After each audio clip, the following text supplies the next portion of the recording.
نبئ عبادی، اے نبی میرے بندوں کو بتا دیجئے، انی انا الغفور الرحیم، کہ میں یقیناً غفور ہوں، رحیم ہوں۔ میری اصل شان تو یہ ہے، لیکن وَأَنَّ عَذَابِي هُوَ الْعَذَابُ الْأَلِيمُ، میری ایک دوسری شان بھی ہے، اور وہ یہ ہے کہ میرا عذاب تو وہ بھی بہت دردناک عذاب ہے۔ لہذا کوئی آدمی جو ہے وہ نڈر نہ ہو جائے، نچنت نہ ہو جائے، وہ میری مغفرت کی امید بھی رکھے، میری رحمت سے آس بھی لگائے رکھے، لیکن یہ کہ میرے عذاب سے ڈرتا بھی رہے۔ بین الخوف والرجاء، یہ کیفیت رہنی چاہیے۔ وَنَبِّئْهُمْ عَنْ ضَيْفِ ابراہیم، اور ذرا ان کو بتا دیجئے حالات ابراہیم کے جو مہمان آئے تھے ان کے بارے میں، وہی جو پہلے ہم پڑھ چکے ہیں سورہ ہود میں۔ اِذْ دَخَلُوا عَلَيْهِ فَقَالُوا سَلَامًا، جب وہ داخل ہوئے حضرت ابراہیم کے ہاں مکان پہ آئے، انہوں نے کہا سلام۔ قَالَ إِنَّا مِنْكُمْ وَجِلُونَ، تو حضرت ابراہیم نے کہا کہ ہمیں تو تم سے کچھ خوف آ رہا ہے، آپ لوگ کون ہیں، ذرا اپنی آئیڈینٹی بتائیے۔ قَالُوا لَا تَوْجَلْ إِنَّا نُبَشِّرُكَ بِغُلَامٍ عَلِيمٍ، انہوں نے کہا کہ نہیں ڈریے نہیں، ہم تو آپ کو ایک بڑے صاحب علم بیٹے کی بشارت دینے آئے ہیں۔ قَالَ بَشَّرْتُمُونِي عَلَىٰ أَن مَسَّنِيَ الْكِبَرُ فَبِمَ تُبَشِّرُونَ، تو حضرت ابراہیم نے فرمایا کہ یہ کیا بشارت آپ مجھے دے رہے ہیں، اس کے باوجود، علی یہاں علی الرغم کے معنی میں، اس کے باوجود کہ مجھ پر بڑھاپا طاری ہو چکا ہے، تو ذرا سوچ سمجھ کے بشارت دیجیے، کوئی غلطی تو نہیں لگی ہے آپ کو۔ قالوا بشرناک بالحق، انہوں نے کہا نہیں ہم نے بشارت آپ کو دی ہے حق کے ساتھ، قطعی اور حقیقی بات ہے، شدنی امر ہے، یہ ہو کر رہنے والا ہے۔ فلا تکن من القانتین، تو اے ابراہیم آپ تو پھر نا امید لوگوں میں سے تو نہ ہو جائیے، مایوس نہ ہو جائیے۔ قال ومن یقنط من رحمت ربہ الا الضالون، تو حضرت ابراہیم نے کہا کہ ہاں یہ بات تو آپ صحیح کہہ رہے ہیں، اللہ تعالیٰ کی رحمت سے مایوس تو صرف وہی ہو سکتے ہیں جو گمراہ ہوں۔ اللہ کی قدرت، اللہ کی رحمت، عین بڑھاپے میں اللہ مجھے اولاد دے دے، 87 برس کی عمر میں بیٹا دے دے، جیسے اس نے حضرت یحییٰ کی والدہ کو جو کہ بالکل بانجھ رہی ساری عمر، اور حضرت زکریا جو ہیں بہت بوڑھے ہو چکے تھے، اسی طریقے سے معاملہ یہاں بھی ہوا ہے۔ قال فما خطبکم ایھا المرسلون، اب انہوں نے پوچھا کہ اے فرشتادو، اے جو بھیجے گئے ہو، ایلچی ہو، تمہارا کیا معاملہ ہے، یعنی کس قدر جا رہے ہو، کیا قصد ہے، کیا ارادہ ہے۔ قالوا انا ارسلنا الی قوم مجرمین، انہوں نے کہا کہ ہمیں بھیجا گیا ہے ایک مجرم قوم کی طرف، الا آل لوط، سوائے آل لوط، لوط کے گھر والوں کو، اس کے گھر والوں کو تو ہم بچا لیں گے، انا لمنجوہم اجمعین، ان سب کو ہم بچا لیں گے، نجات دیں گے، الا امرأتہ، اس میں بھی ایک استثناء ہے، سوائے اس کی بیوی کے، قدرنا انہا لمن الغابرین، ہم نے یہ اندازہ کر لیا ہے، یہ اندازہ ہے کہ وہ جو ہے پیچھے رہنے والوں میں سے ہوگی۔ فلما جاء آل لوط المرسلون، تو جب یہ لوط کے گھر پہنچے یہ فرشتادے بھیجے ہوئے اللہ کی طرف سے ایلچی جو آئے تھے، قال انکم قوم منکرون، وہی بات حضرت لوط نے فرمائی کہ آپ لوگ کچھ اجنبی سے لوگ ہیں، میں آپ کو جانتا نہیں، آپ کون لوگ ہیں، کہاں سے تشریف لائے ہیں۔ قالوا بل جئناک بما كانوا فیہ یمترون، انہوں نے کہا نہیں بلکہ ہم تو وہ شے لے کر آئے ہیں آپ کے پاس جس کے بارے میں یہاں کے رہنے والوں کو شک تھا۔ آپ جب کہتے تھے کہ اگر تم باز نہیں آؤ گے، ان خبیث فعل کو نہیں ترک کرو گے، شرک سے باز نہیں آؤ گے، تو تم پر اللہ کا عذاب آئے گا، یہ اس میں شک کرتے تھے، مذاق اڑاتے تھے، اب وہ شے ہم لے کر آئے ہیں۔ وَأَتَيْنَاكَ بِالْحَقِّ وَإِنَّا لَصَادِقُونَ، اب ہم اللہ تعالیٰ کے آخری فیصلے کے ساتھ، قطعی اور شدنی فیصلے کے ساتھ آئے ہیں، اور ہم سچے ہیں، جو بات ہم کہہ رہے ہیں وہ درست ہے۔ فَأَسْرِ بِأَهْلِكَ بِقِطْعٍ مِّنَ اللَّيْلِ، تو آپ اپنے گھر والوں کو لے کر نکل جائیے رات کے ایک حصے میں، کہ ابھی رات باقی ہو، صبح ہونے سے پہلے پہلے نکل جائیے۔ وَاتَّبِعْ أَدْبَارَهُمْ، اور آپ بھی ان کے پیچھے پیچھے جائیے۔ وَلَا يَلْتَفِتْ مِنْكُمْ أَحَدٌ، اور کوئی آپ میں سے پیچھے مڑ کر اب دیکھے نہیں، یعنی کوئی دوستی، کوئی یاد آ رہی ہو، کوئی تعلقات اب جو ہے وہ ستا رہے ہوں دل کو۔ وَامْضُوا حَيْثَ تُؤْمَرُونَ، اور اب چلے جائیے وہاں جہاں آپ کو حکم ہوا ہے۔ وَقَضَيْنَا إِلَيْهِ، اور یہ بات ہم نے اس کو بتا دی، یہ فیصلہ ہم نے کنوے کر دیا اسے، ذالک الامر، یہ فیصلہ، ان دابر ہؤلاء مقطوع مصبحین، کہ ان لوگوں کی جڑ صبح ہوتے ہی کاٹ دی جائے گی، یعنی یہ کہ اس پوری قوم کو تہس نہس کر دیا جائے گا، دونوں شہر جو ہیں نسیہ منسیہ کر دیے جائیں گے، یہاں کوئی ایک متنفس بھی نہیں بچے گا۔ وجاء اہل المدینہ یستبشرون، اور اب آئے لوگ، وہ دوڑے ہوئے بدماش لوگ جو ہیں وہ خوشیاں مناتے ہوئے آئے کہ بڑے خوبصورت لڑکے جو ہیں آج مہمان ہو کر آئے ہیں لوط کے ہاں، تو ہمارے لیے بڑا اچھا موقع ہے۔ قال ان هؤلاء ضیفی فلا تفضحون، حضرت لوط نے ان سے کہا یہ دیکھو میرے مہمان ہیں، مجھے رسوا نہ کرو، واتقوا اللہ ولا تحزون، اللہ کا تقوی اختیار کرو اور میری بے آبروئی مت کرو۔ قالوا اولم ننهک عن العالمین، انہوں نے کہا کہ دیکھو لوط،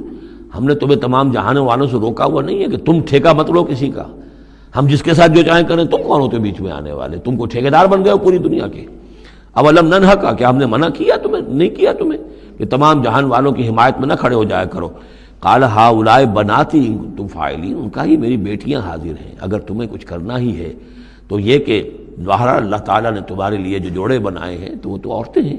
تو وہ ہے، میں عرض کر چکا ہوں، اس سے مراد یہ بھی لی گئی ہے کہ میری قوم کی جو یہ بیٹیاں ہیں تمہارے گھروں میں پڑی ہیں جن کو تم نے چھوڑا ہوا ہے، اصل میں تو تمہارے لیے اللہ تعالیٰ نے وہ فطری راستہ بنایا تھا،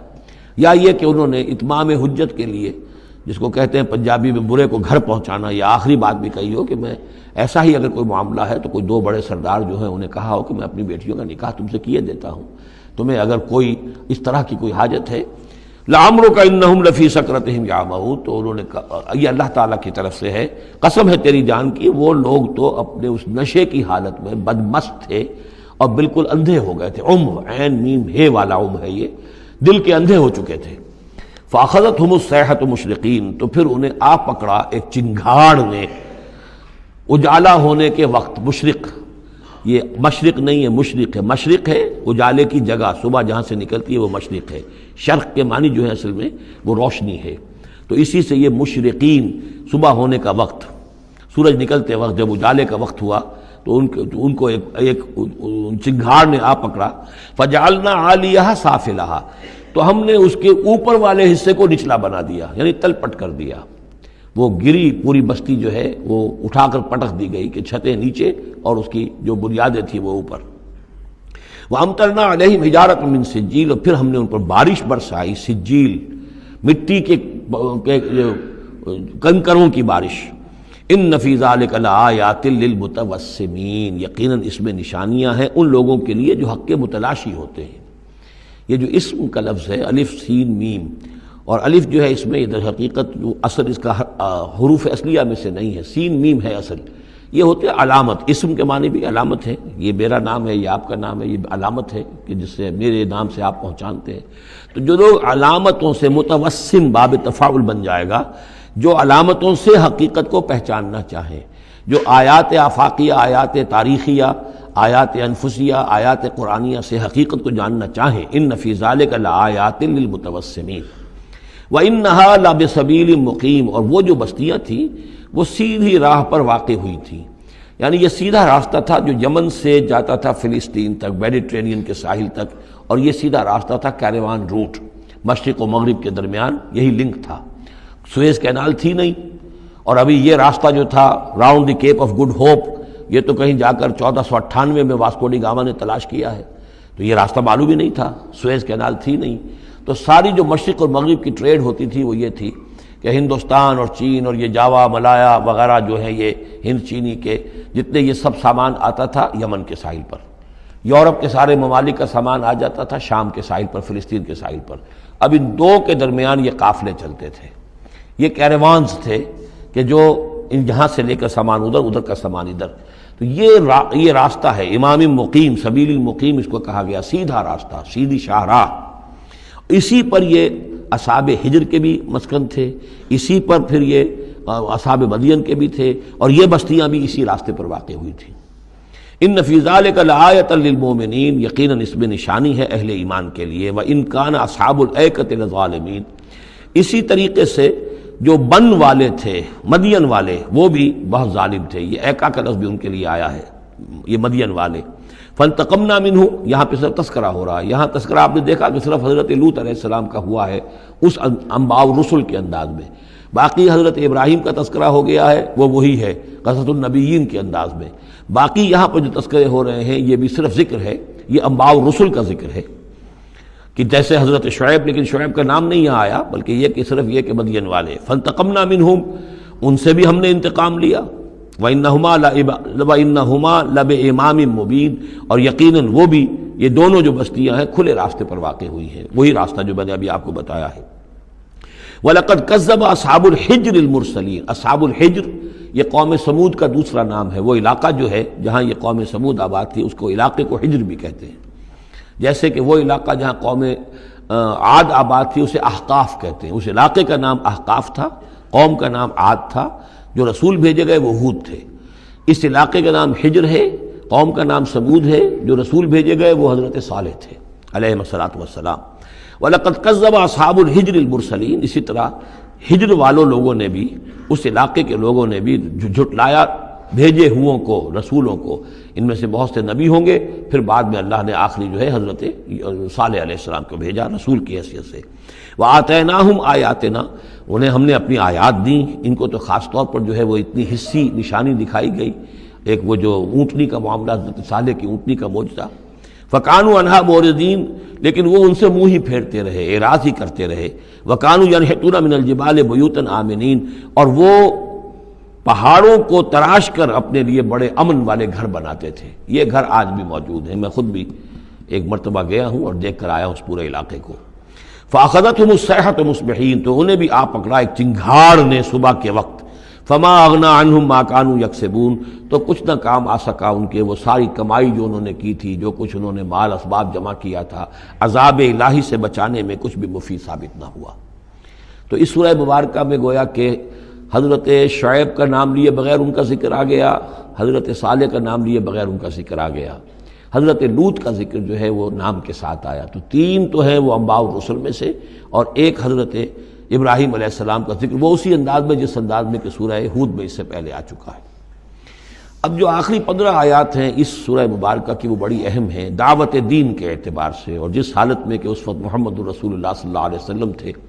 اور اس سے بھی آپ کو معلوم ہو جائے گا کہ یہ خاص اس دور میں نازل ہوئی ہے جبکہ حضور کی دعوت جو ہے ابھی ابتدائی مراحل میں تھی، اور ابھی آپ کو پہلے تو آپ کی دعوت کا دور تھا کہ آپ پرسن ٹو پرسن دعوت دے رہے تھے، علل اعلان اس معنی میں نہیں، ڈنکے کی چوٹ نہیں،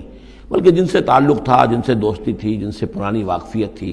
جس سے آپ کہیں گے کہ پرسن ٹو پرسن جو ہے دعوت چل رہی تھی۔ اگرچہ کوئی دور بھی حضور کی دعوت میں انڈر گراؤنڈ دور کا نہیں آیا ہے، خفیہ دعوت ایک دن کے لیے بھی نہیں۔ بعض لوگ اس دور میں بعض تحریکیں ایسی ہیں کہ جو اس کو خفیہ سے تعبیر کرتے ہیں کہ انڈر گراؤنڈ موومنٹ تھی، تو یہ غلط ہے۔ انڈر گراؤنڈ دعوت کا حضور کی دعوت میں سیرت میں ایک دن بھی نہیں ہے۔ البتہ یہ ضرور ہے کہ جیسے ایک نیچرل ایک تدریج ہوتی ہے، اس کے اندر ایک ترقی ہوتی ہے کسی معاملے کے اندر، پہلے آپ نے ذاتی جن سے تعلقات تھے، حضرت ابوبکر بہت پرانے دوست تھے، ان سے سب سے پہلے ان سے بات کی ہے، گھر میں حضرت خدیجہ جو آپ کی اہلیہ تھی ان سے بات کی، حضرت علی ہیں جو چچا زاد بھائی ہیں بلکہ زیر تربیت ہیں، زیر کفالت ہیں، ان سے بات کی ہے، اپنا جو غلام تھا جسے آزاد کر کے منہ بولا بیٹا بنایا ہوا ہے اس سے بات کی، اس طریقے سے پرسن ٹو پرسن۔ لیکن پھر یہ کہ تقریباً 3 سال کے بعد پھر آپ کو حکم ہوا کہ اب آپ ڈنکے کی چوٹ علل اعلان دعوت شروع، وہ آیت اس صورت مبارک میں آ رہی ہے۔ وما خلقنا السماوات والارض وما بینہما الا بالحق، اور ہم نے نہیں بنایا، تخلیق فرمایا آسمانوں کو اور زمین کو اور جو کچھ ان کے مابین ہے مگر حق کے ساتھ۔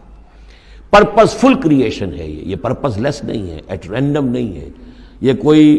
کھلنڈرے کا کھیل نہیں ہے جیسے کہ ہندو مائتھولوجی میں ہے، رام کی لیلا ہے، جیسے کوئی بچہ ہے کھیلتا ہے۔ اب بچے کے کھیلنے میں کوئی حکمت تھوڑا ہی ہوتی ہے، اس نے ایک کھلونا اٹھایا اور پٹخ دیا، پھر کوئی دوسرا اٹھایا پھر پٹخ دیا، پھر پہلا اٹھا لیا، اب اس میں کوئی حکمت تو نہیں ہے۔ اسی طریقے سے رام جی جو ہے کھیل رہے ہیں، جس کو چاہتے ہیں تخت سے اٹھا کر زمین پہ پٹخ دیتے ہیں، جس کو چاہتے ہیں وہ جو تیلا وہ تیلی اس کو اٹھا کے وہ راجہ بنا دیتے ہیں۔ تو یہ کھیل ہے رام کا، رام کی لیلا ہے یہ، تو یہ تصور اسلام میں نہیں ہے، یہ کائنات کی تخلیق بالحق ہے۔ ربنا ما خلقت ھذا باطلا سبحانک فقنا عذاب النار، تیری ذات اس سے بہت اعلیٰ اور عرفہ ہے، پاک ہے کہ تیرے بارے میں یہ گمان کیا جائے کہ تو نے یہ کائنات ایسے ہی بنا دی کھیلنے کے لیے، اور یہ کوئی آپ تیرا مشغلہ ہے، نہیں۔ وما خلقنا السماوات والارض وما بینہما الا بالحق وان الساعۃ لآتیۃ، اس حق کا فیصلہ یہ ہے، اس حق کا منطقی نتیجہ یہ ہے کہ قیامت آ کر رہے، اس لیے کہ باقی تمام چیزیں تو انسانوں کے لیے پیدا کی گئی ہیں، ان کی ساری توجہ یہی ہو جائے گی انسان کاہے کے لیے پیدا کیا گیا، اور خاص طور پر انسان میں جو اخلاقی حس رکھی گئی ہے، by very nature, by his very nature he knows this is good, this is evil، یہ جو اس کے اندر ایک شعور ہے، ایک تمیز ہے، یہ ایول ہے، یہ گڈ ہے، یہ اچھا ہے، یہ برا ہے۔ اب اس کا نتیجہ کیا نکل رہا ہے؟ یہاں تو الٹے نتیجے نکلتے ہیں، بہت سے اچھے لوگ جو ہیں انہیں فاقے آ رہے ہوتے ہیں، اور بہت بدماش جو ہیں وہ یہاں پہ عیش کر رہے ہوتے ہیں۔ تو یقیناً کوئی اور زندگی ہونی چاہیے، اور یقیناً کوئی دن ہونا چاہیے کہ جس میں بھرپور حساب کتاب ہو جائے، نیکوکاروں کا حساب کتاب ہو جائے، اور پھر ان کی زندگی ایسی ہو کہ بھرپور صلہ انہیں ان کا مل سکے، اور بدکاروں کی بدکاریوں کا حساب کتاب ہو جائے اور پھر ایسی زندگی ہو، ایسا نظام ہو کہ انہیں پوری سزا مل سکے۔ تو یہ گویا کہ حق کا تقاضا ہے۔ وما خلقنا السماوات والارض وما بینہما الا بالحق وان الساعۃ لآتیۃ، قیامت آ کر رہے گی۔ فاصفح الصفح الجمیل، تو اے نبی آپ ذرا ابھی خوبصورتی کے ساتھ درگزر سے کام لیجئے، یعنی یہ کہ یہ مجرم کہیں بھاگ کے نہیں چلے جائیں گے، ہماری پکڑ سے نکل نہیں جائیں گے، قیامت آئے گی، ایک کیفر کردار کو پہنچ جائیں گے۔ ابھی آپ ذرا تحمل کیجئے، صبر سے کام لیجئے۔ فاصفح الصفح الجمیل، ابھی ہماری مرضی اس میں ہے کہ ہم ان کی رسی دراز کریں، یہ جو کچھ کہہ رہے ہیں برداشت کر لیجئے، سن لیجئے، سنا انسنا کر دیجئے، یہ جو آپ صبر کریں گے اس سے آپ کے درجات بلند ہوتے چلے جائیں گے۔ لیکن فوری طور پر آپ کے دل میں اگر یہ خیال پیدا ہونے بھی لگے بربنائے طبع بشری کہ انہیں سزا ملنی چاہیے، یہ بدبخت مجھے کیا کہہ گیا، ابھی یہ مجھے پاگل کہہ گیا اور یہ مجھے جو ہے ساحر کہہ گیا یا مسحور کہہ گیا، نہیں، فاصفح الصفح الجمیل، ابھی ذرا آپ خوبصورتی کے ساتھ چشم پوشی کیجئے، نظر انداز کیجئے۔ ان ربک هو الخلاق العلیم، یقیناً آپ کا رب جو ہے وہ وہی ہے جو پیدا کرنے والا ہے، خلاق ہے، اور ظاہر بات ہے جس نے پیدا کیا ہے وہ جانتا بھی ہے۔ سورہ ملک میں ہم پڑھیں گے الا یعلم من خلق وهو اللطیف الخبیر، کیا اسی کے علم میں نہیں ہوگا جس نے پیدا کیا ہے؟ وہ تو جانتا ہے ہر شے کو۔ اب یہ گھڑی جس نے بنائی ہے اسے تو معلوم ہے اس میں کون کون سا پرزہ ہے، کہاں کہاں ہے، اس کے اپنے ہاتھ کا اس کے اندر جو ہے ٹکایا گیا ہے۔ میں واقف نہیں ہوں اس کے اندر کیا کچھ ہے، لیکن گھڑی کا بنانے والا تو جانتا ہے۔ الا یعلم من خلق، کیا وہی نہ جانے گا جس نے پیدا کیا؟ وہو الخلاق العلیم، وہ تو خلاق اور علیم ہے۔ وَلَقَدْ آتَيْنَاكَ سَبْعًا مِنَ الْمَثَانِي، دل جوئی کے لیے حضور سے فرمایا، اور ہم نے آپ کو دی ہیں وہ 7 آیتیں جو آپ کا وظیفہ ہیں، دوہرا دوہرا کر پڑھتے رہا کیجئے، دوہرا دوہرا کر پڑھتے رہا کیجئے۔ اس پر تقریباً اجماع ہے امت کا کہ اس سے مراد ہے سورہ فاتحہ۔ 7 آیتیں جو بار بار پڑھی جاتی ہیں۔ اب آپ دیکھیے کہ ہر شخص جو نماز پڑھتا ہے دن میں کتنی مرتبہ سورہ فاتحہ پڑھ رہا ہے، ہر نماز میں کتنی مرتبہ پڑھ رہا ہے، دوہرا دوہرا کر یہ آیت جو ہے، جیسا کہ ہم نے جب سورہ فاتحہ پڑھ رہے تھے، من لم یقرأ بفاتحۃ الکتاب لا صلاۃ لمن لم یقرأ بفاتحہ، اس کی کوئی نماز ہی نہیں ہے، نماز کا جزو لازم ہے۔ بلکہ قسمت الصلاۃ بینی و بین عبدی نصفین والی حدیث میں نے آپ کو سنائی، حدیث قدسی، تو وہ تو اصل الصلاۃ ہے ہی سورہ فاتحہ۔ والقرآن العظیم، اور یہی بڑا قرآن ہے، یعنی یہ اپنی اہمیت کے اعتبار سے، اپنی فضیلت کے اعتبار سے خود اپنی جگہ پر سورہ فاتحہ ایک قرآن عظیم کا درجہ رکھتی ہے۔ اسی لیے اس کو اساس القرآن بھی کہا، اس کو کافیہ بھی کہا، شافیہ بھی کہا گیا، یہ ام القرآن بھی ہے۔ وَلَقَدْ آتَيْنَاكَ، اے نبی ہم نے اتنی بڑی بڑی دولتیں آپ کو دی ہیں۔ یہ کیوں گنایا جا رہا ہے یہ ذرا آگے آپ کو معلوم ہو جائے گا، کیونکہ بہرحال حضور کو یہ احساس ہوتا تھا یا نہیں ہوتا تھا، دیکھنے والوں کو تو احساس ہوتا تھا۔ ابو جہل مالدار ہے، ولید بن مغیرہ اتنا بڑا چودھری ہے، یہ محمد تو یتیم تھے، کوئی مال دولت ان کے پاس نہیں، کوئی ان کی حیثیت نہیں، ہاں کچھ عرصے سے کچھ کھا پی بھی رہے ہیں تو وہ بیوی کا مال ہے، اپنا تو نہیں ہے۔ یہ ان کی نگاہوں میں جو ان کے معیارات تھے، جو ان کے اندازے تھے سوچنے کے، وہ تو یہ تھے۔ اس حوالے سے یہاں بظاہر حضور سے خطاب ہے، لیکن اصل میں ان کو بتایا جا رہا ہے کہ بدبختو تمہیں کیا معلوم ہم نے ان کو کتنی بڑی دولت دی ہے۔ وَلَقَدْ آتَيْنَاكَ سَبْعًا مِنَ الْمَثَانِي وَالْقُرْآنِ الْعَظِيمِ، ہم نے ان کو وہ 7 آیتیں عطا کی ہیں۔ ایک حدیث کے مطابق جیسی آیت نہ قرآن میں اتری کوئی اور اس کے مثل، اور نہ تورات میں نہ انجیل میں،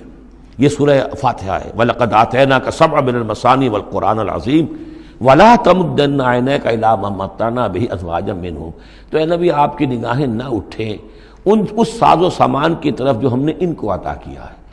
ابو جہل کو اگر دے رکھا ہے، ولید بن مغیرہ کو دے رکھا ہے، اور بڑے سرداروں کو دے رکھا ہے، ان کی جائیدادیں ہیں، ولید بن مغیرہ کے باغات طائف میں بھی ہیں، اس کی جائیداد طائف میں بھی ہے، مکے میں بھی ہے، آپ کی نگاہ ادھر اٹھے ہی نہ۔ پر کاہ کے برابر، جیسا کہ ایک حدیث میں آتا ہے کہ دنیا مافیہا کی حیثیت اگر اللہ کی نگاہ میں ایک مچھر کے پر کے برابر بھی ہوتی تو اللہ کسی کافر کو ایک گھونٹ پانی بھی اس دنیا سے نہ دیتا۔ جو اللہ کا ماننے والا اور جاننے والا، اللہ کو جاننے والا ہو، تو اس کی نگاہ میں تو پھر اس دنیا و مافیہا کی وہی وقت ہونی چاہیے، وہ متاثر نہ ہو یہاں کی چمک دمک سے، آپ کی نگاہ اٹھے ہی نہ۔ لا تمدن عینیک الی ما متعنا بہ ازواجا منہم، ان کو جو ہم نے دے رکھا ہے ساز و سامان اور زیبائش اور آرائش جو ہے، آپ کی نگاہیں ادھر نہ اٹھے۔ ولا تحزن علیہم، اور اب دیکھیے ان کے اوپر جو بھی اب عذاب آئے گا یا جس عذاب کے مستحق ہو رہے ہیں، آپ اس پر غم بھی نہ کھائیے۔ ٹھیک ہے یہ آپ کا کنبہ ہے، قبیلہ ہے، اب ابو لہب آپ کا چچا بھی ہے، لیکن یہ کہ آپ غم نہ کیجئے، آپ وَاخْفِضْ جَنَاحَكَ لِلْمُؤْمِنِينَ، اور آپ اپنے کندھوں اور بازوؤں کو ذرا جھکا کر رکھیے اہل ایمان کے لیے۔ یہ ہمارے فقراء جب آتے ہیں، یہ جو غلام طبقے سے جو لوگ آئے ہیں، یہ لوگ جو گرے پڑے طبقات سے تعلق رکھتے ہیں، جب یہ آپ کے پاس آئیں تو آپ ان کا استقبال کیجئے. فقل سلام علیکم کتب ربکم علی نفسہ الرحمہ، تو اس انداز میں ان کا استقبال کیجئے، ان کے سامنے تواضع کیجئے، ان کے سامنے اپنے کندھوں کو جھکائیے. واخفض جناحک للمؤمنین، یہی مضمون ایک مرتبہ پھر سورہ طٰہٰ کے اندر آئے گا. واخفض جناحک لمن اتبعک من المؤمنین، اہل ایمان یہ جو آپ کی پیروی کر رہے ہیں، آپ اپنے ذرا کندھے ان کے سامنے جھکا کر رکھیے. یا یہ حکم دیا گیا ہے اولاد کو والدین کے بارے میں، اگلی صورت میں آ جائے گا سورہ بنی اسرائیل میں، کہ ان کے لیے اپنے کندھوں کو، اپنے بازوؤں کو ذرا جھکا کر رکھا کرو. والدین کے سامنے تن کر نہ کھڑے ہو کہ کندھے جو ہیں اٹھے ہوئے ہیں، بلکہ کندھے ذرا دبا کر. واخفض جناحک للمؤمنین وقل انی انا النذیر المبین، اور کہہ دیجئے کہ میں تو صرف خبردار کرنے والا ہوں، کھلا خبردار کرنے والا، میری اس کے سوا کوئی ذمہ داری نہیں ہے. کما انزلنا علی المقتسمین، جیسے کہ ہم نے نازل کیا ہے ان پر کہ جنہوں نے تقسیم کر لیا ہے. الذین جعلوا القرآن عضین، قرآن کو انہوں نے بوٹلیاں بنا لیا ہے، اس کو توڑ کے ٹکڑے کر دیا ہے. اب اس کے اندر دو رائے ہیں. ایک تو یہ کہ اس قرآن سے مراد یہی قرآن ہے، اور مذاق اڑایا کرتے تھے لوگ، یہ جو بھی تھے ابو جہل اور اس کے ساتھی، بھائی فلاں سورت تو میری ہے، وہ تمہیں لے جاؤں گا، وہ فلاں سورت جو محمد کہتا ہے وہ تم لے جانا، وغیرہ وغیرہ. آپس میں وہ تقسیم کرتے تھے ہنسی مذاق میں. تو اس حوالے سے انہوں نے قرآن کو بوٹیاں بنا کر اپنے اندر تقسیم کرنا شروع کر دیا ہے. ایک رائے یہ ہے، مجھے وہ زیادہ قرین قیاس معلوم ہوتا ہے کہ قرآن کے لفظ کا اطلاق تورات پر بھی ہوا ہے، کہ یہ قرآن وہ ہے جو محمد پر نازل ہوا. ولا بالذی بین یدیہ، ایک اور جگہ ہم آگے چل کر دیکھیں گے، وہ قرآن جو اس سے پہلے تھا، اور وہ گویا کہ وہ تورات تھی، اللہ کی کتاب. تو جس طریقے سے تورات کے ٹکڑے ٹکڑے کر دیے تھے یہود نے، اور قراطیسا تجعلونہ قراطیسا تبدونہا وتخفون کثیرا، یہ ہم پڑھ چکے ہیں سورہ انعام کی آیت نمبر 91 میں. تو جیسے کہ ٹکڑے ٹکڑے کر کر اور کچھ حصہ ظاہر کیا، کچھ چھپایا. تو ان دونوں کی رائے ہے، وہ میں نے آپ کے سامنے پیش کر دی. فَوَرَبِّكَ لَنَسْأَلَنَّهُمْ أَجْمَعِينَ، تو تیرے رب کی قسم اے محمد صلی اللہ علیہ وسلم، ان سب کو ہم جمع کر کے رہیں گے. اما نسألنهم اجمعین، ہم ان سے پوچھ کر رہیں گے. یہ لفظ وہی آ گیا ہے فَلَنَسْأَلَنَّ الَّذِينَ أُرْسِلَ إِلَيْهِمْ وَلَنَسْأَلَنَّ الْمُرْسَلِينَ، یہ جو سورہ اعراف کی آیت نمبر 6 تھی. ہم لازماً پوچھ کر رہیں گے ان سے بھی جن کی طرف رسولوں کو بھیجا گیا، اور ان سے بھی کہ جن کو رسول بنا کر بھیجا گیا. فَوَرَبِّكَ لَنَسْأَلَنَّهُمْ أَجْمَعِينَ، تو آپ کے رب کی قسم ہم ان سب سے پوچھ لیں گے، حساب کتاب لے لیں گے. یہ تھوڑے سے وقت کی بات ہے، آپ ذرا صبر کیجئے. اما کانوا یعملون، جو کچھ کہ یہ کر رہے تھے. فَاصْدَعْ بِمَا تُؤْمَرُ، یہ ہے وہ آیت. اب ڈنکے کی چوٹ علی الاعلان کہیے جس چیز کا آپ کو حکم ہوا ہے. یہ جب حکم آیا حضور کو تو پھر آپ کوہ صفا پر کھڑے ہوئے، اور پھر آپ نے وہاں، اگرچہ ظاہر بات ہے کہ اس کا کوئی امکان نہیں تھا کہ آپ ننگے ہو جاتے، لیکن جو وہاں کا رواج تھا وہ یہ تھا کہ اگر کسی شخص کے پاس کوئی ایسی خبر آتی تھی کہ فلاں قبیلے کے لوگ جو ہیں آج رات ہمارے اوپر حملہ کریں گے، شب خون ماریں گے، اب کیسے لوگوں کو بتائیں؟ کوئی کمیونیکیشن ماس میڈیا تو ہے نہیں، کیسے خبر دیں، کیا کریں؟ تو وہ یہ کرتا تھا کہ وہ شخص کپڑے اتار کے معذرزاد برہنہ ہو کر کسی اونچی جگہ کھڑا ہو جاتا تھا، تاکہ ہر طرف سے لوگ دیکھ لیں کہ ایک ننگا آدمی کھڑا ہے. نذیر عمیان کہتے تھے اسے، ننگا خبردار کرنے والا. اب جہاں تک اس کی آواز جا رہی ہے، آواز لگاتا تھا وا صباحا، ہائے وہ صبح جو آنا چاہتی ہے، آیا چاہتی ہے. اس لیے کہ صبح کے وقت ہوتے تھے حملے، یہ جس کو آج کل آپ کہتے ہیں small hours of the morning, وہ بہت غفلت کا وقت ہوتا ہے آدمی کا. صبح رات کے 2-3 بجے جو ہے ٹھنڈی ٹھنڈی نیند آئی ہوتی ہے، اس وقت وہ آتے تھے، حملہ کرتے تھے، لوٹ مار کرتے تھے، قتل کرتے تھے اور بھاگ جاتے تھے. تو وا صباح، ہائے وہ صبح جو آیا چاہتی ہے. تو اب لوگ دوڑتے تھے کہ بھائی کہاں کی خبر آئی ہے، کون ہے، کون سا قبیلہ ہے، کس کے بارے میں اطلاع ہے، اطلاع صحیح ہے غلط ہے. تو یہ ان کا رواج تھا. تو حضور نے یہ کیا، صرف ایک چیز اس میں سے نکال دی. ننگے ہونے کا سوال نہیں تھا معاذ اللہ، لیکن آپ بھی کھڑے ہو گئے کوہ صفا پر، وا صباحا کا نعرہ لگایا. اب لوگ آئے، دوڑے، کوئی خبر دی ہے، محمد دینا چاہتے ہیں، کوئی بات ہے، بڑی اہم کوئی بات ہے. وہاں آپ نے پھر اپنی دعوت پیش کی. تو اسی مجمع میں پھر ابو لہب نے کہا تھا تبا لک لہذا جمعتنا، تمہارے لیے ہلاکت ہو، ہمیں اس کام کے لیے جمع کیا تھا، ہم اپنے بڑے بڑے اہم کاموں میں لگے ہوئے تھے. وہ مہاجن تھا، کہیں مہاجنی سود اپنا لین دین کا حساب کر رہا ہوگا بیٹھا ہوا. میں وہ سب چھوڑ کر آیا ہوں کہ کوئی خاص اہم بات تم نے بتانی ہے، لیکن تم نے یہ کیا کیا. تو یہ ہے وہ واقعہ، اور اس سے معلوم ہو جاتا ہے کہ یہ سورہ مبارکہ جو ہے اسی دور کی، ابتدائی دور کی ہے. فاصدع بما تؤمر واعرض عن المشرکین، تو اب ڈنکے کی چوٹ کہیے، اب جو کہ آپ کو حکم دیا گیا ہے، اور ان مشرکوں سے اعراض کیجئے، پرواہ نہ کیجئے ان کی۔ انا کفیناک المستہزئین، یہ جو استہزاء کرنے والے ہیں، تمسخر اڑانے والے ہیں، ہم آپ کی طرف سے ان کے لیے کافی ہوئے رہیں گے، ان کی کوئی مخالفت آپ کا کچھ بال بیکا نہیں کر سکے گی۔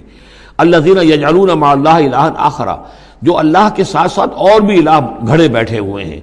فسوف یعلمون، تو عنقریب انہیں معلوم ہو جائے گا کہ اصل حقیقت کیا ہے اور وہ کس طرح کی گمراہیوں میں پڑے ہوئے تھے۔ اب وہ آیت آ گئی جس کا کئی مرتبہ میں حوالہ دے چکا ہوں، اور سورہ انعام میں خاص طور پر وَلَقَدْ نَعْلَمُ، اے نبی ہمیں خوب معلوم ہے، اَنَّكَ يَضِيقُ صَدْرُكَ بِمَا يَقُولُونَ، کہ جو کچھ یہ لوگ کہہ رہے ہیں اس سے آپ کا سینہ بھجتا ہے۔ کسی نے پاگل کہہ دیا، کسی نے مجنون کہہ دیا، آصیب کا سایہ آ گیا، کوئی ہمدردی کے انداز میں آ کے کہتا ہے۔ عتبہ ابن ربیعہ ایک دفعہ آیا، چونکہ وہ بزرگ تھا، خاندان کا معمر آدمی تھا، بھتیجے میرے بڑے تعلقات ہیں عاملوں سے بھی، کاہنوں سے بھی، واقعی اگر کوئی تم پر کوئی سایہ ہو گیا ہے، کوئی بری روح کوئی آ گئی ہے تو مجھے بتا دو، میں بلا کے لے آؤں گا، علاج کرا دوں گا تمہارا۔ اب کوئی کچھ کہہ رہا ہے، کوئی کچھ کہہ رہا ہے، کسی نے کہا شاعر ہے، کسی نے کہا کہ ایک انہوں نے غلام پکڑ کے رکھا ہوا ہے، عجمی غلام، اسے کمرے میں بند کیا ہوا اپنے گھر کے اندر، اور وہ عالم ہے بہت بڑا جو پورے پچھلی کتابوں کا جاننے والا، اس سے ڈکٹیشن لیتے ہیں اور پھر آ کر ہم پر دھونس جماتے ہیں کہ یہ اب وہی آئی ہے۔ تو یہ ساری باتیں سنتے تھے حضور صلی اللہ علیہ وسلم، تو آپ کو تکلیف پہنچتی تھی، کوفت ہوتی تھی۔ وَلَقَدْ نَعْلَمُ، اے نبی یہ نہ سمجھیے کہ ہمیں اندازہ نہیں ہے کہ آپ کو کوفت ہو رہی ہے، آپ کو تکلیف ہو رہی ہے، آپ کا سینہ بھیجتا ہے۔ وَلَقَدْ نَعْلَمُ أَنَّكَ يَضِيقُ صَدْرُكَ بِمَا يَقُولُونَ، کہ جو کچھ یہ لوگ کہہ رہے ہیں اس سے آپ کا سینہ بھیجتا ہے۔ فَسَبِّحْ بِحَمْدِ رَبِّكَ، بس اپنے رب کے حمد میں اور تسبیح میں لگے رہیے، تسبیح کیجئے اپنے رب کی حمد کے ساتھ، اسی سے آپ کے دل کو سکون ہوگا، اطمینان ہوگا، اسی سے یہ کہ آپ کے لیے استقامت اور صبر کے راستے جو ہیں وہ کھلتے چلے جائیں گے۔ وَقُم مِّنَ السَّاجِدِينَ، اور سجدہ کرنے والوں میں ہو جائیے،